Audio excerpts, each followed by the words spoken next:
दोस्तों ये ज़िंदगी की जो घड़ी चल रही है, ये घड़ी का जो टाइम दिया गया है, ये लिमिटेड है। किसी भी टाइम ख़त्म हो सकता है। आप ख़त्म हो सकते हैं, मैं ख़त्म हो सकता हूँ या वो घड़ी का टाइम ख़त्म हो सकता है। घड़ी का टाइम इस तरह कि यीशु की दूसरी आमद का टाइम बहुत नज़दीक है। वो किसी भी टाइम ख़त्म हुआ, तो जो उसे कबूल नहीं करेंगे वो ज़ीरो पे रह जाएँगे और जो उसे कबूल करके ईमानदारी में मज़बूती के साथ खड़े रहेंगे, मर जाएँगे ईमानदारी के साथ, वो हीरो हो जाएँगे। वो अबद की ज़िंदगी पाएँगे, अवार्ड पाएँगे, वो अवार्ड जो दुनिया के अवार्डों से सबसे बड़ा अवार्ड है। और वो आदमी जो वो अवार्ड पाएगा वो सोने की सड़कों पे चलेगा।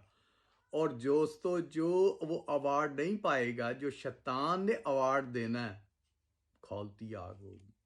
शैतान के अवार्ड से बचें, यीशु का अवार्ड अपनाएं दोस्तों। तौबा करें, गुनाह बख्शाएं, ईमानदारी के साथ चलें, तो यीशु का अवार्ड आपको ज़रूर दिया जाएगा। अबद की ज़िंदगी, ज़िंदगी का ताज, पैराडाइज़ की नेशनलिटी। Praise the Lord. जय मसीह।